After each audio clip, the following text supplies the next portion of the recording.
Piles problem అంటారు. అంటే అరిసెమలలు అంటుంటారు సహజంగా. వీటిని మనం సైంటిఫిక్‌గా చెప్పాలంటే హెమరాయిడ్స్ అంటుంటాం. ఏంటంటే మలద్వారంలో వచ్చే సమస్యల్లో ఇదొక ప్రధానమైన సమస్య. సో, ఏమైతుందంటే మలద్వారానికి సహజంగా మనకి పెద్ద పేగు క్రింది భాగంకంతా రక్తం సరఫరా చేయటానికి ఆర్టరీస్, వెయిన్స్ 2 ఉంటాయి. అంటే మలద్వారానికి ఆ ఏరియాకి రక్తం హార్ట్ నుంచి రక్తం సరఫరా చేయటానికి ఆర్టరీస్ ఉంటాయి. అలాగే ఇక్కడి నుంచి రక్తం తీసుకెళ్ళటానికి హార్ట్‌కి తీసుకెళ్ళటానికి వెయిన్స్ ఉంటాయి. సహజంగా ఏం జరుగుతుందంటే ఆ మలద్వారంలో ఉండే వెయిన్స్ ఉబ్బిపోవటం వల్ల మనకి ఈ హెమరాయిడ్స్ అనే వ్యాధి రావడం జరుగుతుంటుంది. దీన్నే పైల్స్ లేదా అరిసెమలలు అంటుంటాం కదా! సో, అయితే ఏంటంటే ఆ వెయిన్స్ ఉబ్బటానికి కారణం ఏంటని చూసినప్పుడు ఏందంటే సహజంగా ఇవాళ రేపు మన జీవనశైలే ప్రధాన కారణంగా చెప్పుకోవచ్చు. ఎందుకంటే మన ఆహారంలో చాలా మార్పులొచ్చినాయి. ఒకప్పుడు కంపల్సరీ మనం మిల్లెట్స్ లాంటివి ఎక్కువగా తీసుకునేవాళ్ళు. ఆ తర్వాత రైస్‌కి కన్వర్ట్ అయినాం. రైస్ తీసుకుంటున్నప్పుడు కూడా ఏంటంటే సాధ్యమైనంత వరకి ఈ జంక్ ఫుడ్స్ బ్రౌన్ రైస్ ఎక్కువగా తీసుకోవాల్సి ఉంటుంది. కానీ మనం ఏం చేస్తున్నామంటే కంప్లీట్ పాలిష్డ్ రైస్ తీసుకోవటం వల్ల ఆ ఫైబర్ కంటెంట్ అనేది కంప్లీట్‌గా పోతుంది.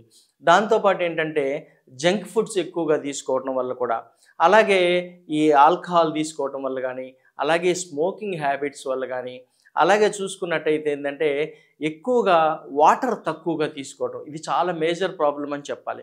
వాటర్ ఎప్పుడైతే తక్కువగా తీసుకుంటామో ఇలాంటి కారణాల వల్ల, లేదంటే కొన్ని రకాల వ్యాధులు ఐబీఎస్ గానీ, ఆ తర్వాత అల్సరేటివ్ కోలైటిస్ అని గానీ, అలాగే పెద్ద పేగుకు సంబంధించిన ఇంకా ఏదైనా సమస్యలున్నప్పుడు గానీ, ఈ హెమరాయిడ్స్ అనే జబ్బు రావటం జరుగుతుంటుంది.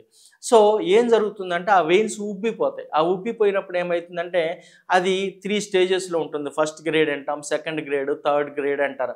కొంతమంది ఎక్స్టర్నల్ పైల్స్, ఇంటర్నల్ పైల్స్ ఇలా రకరకాలుగా ఆ కండిషన్‌ని బట్టి ఏముంటుందనేది మనం డయాగ్నోసిస్ చేయాల్సి ఉంటుంది. సో, పైల్స్ పూర్తిగా గనక లోపలే ఉన్నట్టయితే ఇంటర్నల్ హెమరాయిడ్స్ అంటారు. అలా కాకుండా పైల్స్ కొంచెం బయటకొచ్చి కొంచెం లోపల ఉంటాయన్నమాట. అంటే మోషన్ వచ్చినప్పుడు బయటకొచ్చేస్తాయి. మళ్ళీ చేత్తో నెట్టుకుంటే లోపలికెళ్ళిపోతాయి. దీన్ని సెకండ్ డిగ్రీ అంటారు. అలాగే పూర్తిగా బయటకొస్తే మాత్రం దీన్ని థర్డ్ డిగ్రీ అంటారు. అలాగే ఎక్స్టర్నల్ హెమరాయిడ్స్ అని కూడా చెప్పడం జరుగుతుంటుంది.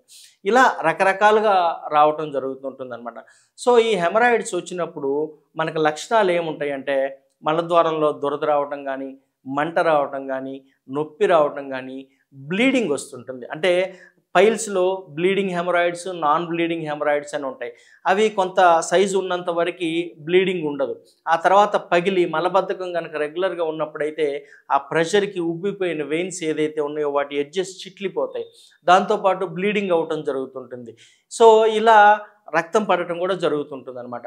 సో, ఈ లక్షణాలు ఉన్నప్పుడు మనం వీటిని ఆయుర్వేద పరంగా చూసుకున్నప్పుడైతే వీటిని అరిసెస్సులు అంటారు. అరిసెస్సు అంటే ఏంటంటే అరి అంటే శత్రువు. సో, శత్రువులాగా మలద్వారంలో మనకి సమస్యొచ్చి ఒక శత్రువులాగా బాధ పెడుతుంది కాబట్టి దీన్ని అరిసెస్ అని చెప్పడం జరుగుతుంటుంది. సో, ఈ సమస్య రావటానికి ఇలా వచ్చినప్పుడు మనం ఏం చేయొచ్చంటే జనరల్‌గా కూడా ఏందంటే మన జీవన విధానాన్ని మార్చుకోవాల్సి ఉంటుంది.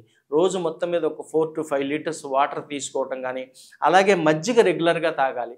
మజ్జిగ తాగటం వల్ల ఏం జరుగుతుందంటే శాస్త్రంలో ఏం చెప్తుందంటే మనం ఏదైనా యాసిడ్ ఏసినప్పుడు గడ్డి ఎట్లయితే ఎండిపోతుందో మజ్జిగ తాగటం వల్ల అరిసెస్సులు అట్లా తగ్గిపోతాయట పైల్స్. యథా సురాణం అమృతం సుఖాయ తథా నరాణం భువిత విక్రమః అంటారు. అంటే దేవతలకు దేవలోకంలో అమృతం ఎలా పనిచేస్తుందో మనుషులకు మానవ లోకంలో మజ్జిగ అలాగా పనిచేస్తుందనమాట. సో, ఇట్లాంటి అలవాట్లు ఎక్కువ నీళ్లు తీసుకోవటం, పొద్దున్నే లేచిన తర్వాత ఒక 2, 3 గ్లాసులు వేడి నీళ్లు తాగటం గానీ, ఇలా అలవాటు చేసుకోవటం. అలాగే ఆహారంలో ఫైబర్ ఉండేటట్టుగా తీసుకోవటం. అంటే బ్రౌన్ రైస్‌తో కూడుకున్న ఆహారం గానీ, కాయగూరలు ఎక్కువగా తీసుకోవటం గానీ, అంటే పీచు పదార్థాలు ఎక్కువగా ఉండే ఆహారం తీసుకోవటము. దాంతో పాటు ఏంటంటే సెడెంటరీ లైఫ్ స్టైల్ కాకుండా కంటిన్యూస్‌గా కూర్చొని ఉండే చేసే పనులు కాకుండా రెగ్యులర్‌గా ఎక్సర్సైజ్ చేయటం గానీ, ఇలాంటి అలవాట్లు చేసుకోవాలి. కంటిన్యూస్‌గా కూర్చోవడం ఉన్నప్పుడు ఏందంటే కొంత గ్రావిటేషనల్ ఫోర్స్ ద్వారా కూడా ఆ వెయిన్స్ వాల్స్ దెబ్బతిని అక్కడ బ్లడ్ పూలింగ్ జరిగి దానివల్ల కూడా ఈ హెమరాయిడ్స్ వస్తాయన్నమాట. అందుకని కంటిన్యూస్‌గా కూర్చోవటం కూడా మంచిది కాదు. సో, ఈ కారణాలన్నీ చూశారు కదా! ఇలాంటి కారణాల వల్ల గనక మనకి హెమరాయిడ్స్ గనక వచ్చినట్లయితే మనం ఏం చేయొచ్చంటే చిత్రమూలం అంటారు. దాని పేరే అగ్ని లేదా అనల అంటారు శాస్త్రంలో చెప్పినప్పుడు. సో, ఈ చిత్రమూలం ఏం చేయొచ్చు అంటే మీరు ఎక్కడైనా పచారీ కొట్లలో దొరుకుతుంది. ఆ చిత్రమూలం తీసుకొచ్చి కొంచెము వేరు, అది వేరే మూలం అంటే వేరు. ఆ వేరు తీసుకొచ్చి చిన్న చిన్న ముక్కలుగా చేసుకొని దాన్ని కొద్దిగా నెయ్యి వేసి వేయించి బాగా పొడి కొట్టుకోవాలి.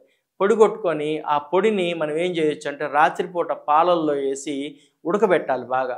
బాగా మరిగించిన తర్వాత దాంట్లో తోడేసి తెల్లవారిన తర్వాత పెరుగు అవుతుంది. సో, ఈ పెరుగుని బాగా చిలికి మజ్జిగ చేసుకొని రోజు ఉదయం ఒకసారి, మజ్జిగ ఒకసారి, మధ్యాహ్నం ఒకసారి, రాత్రి ఒకసారి ఇలా 3 పూట్ల ఈ చిత్రమూలంతో కూడుకున్న మజ్జిగను గనక తీసుకున్నట్లయితే మీరు ఈ పైల్స్ వ్యాధి నుంచి ఉపశమనం పొందే అవకాశం ఉంటుంది. సో, మీకు చెప్పిన ఈ చిట్కా ద్వారా పరిష్కారం అయితే సరే ఉంది. ఒకవేళ లేదనుకోండి కింద చెప్పిన నంబర్లతో సంప్రదించండి. మీ సమస్యకి శాశ్వత పరిష్కారం చూపించగలుగుతాం. అంతవరకు మళ్ళీ ఇంకొక వీడియోతో కలుసుకుందాం. నమస్కారం. సెలవు.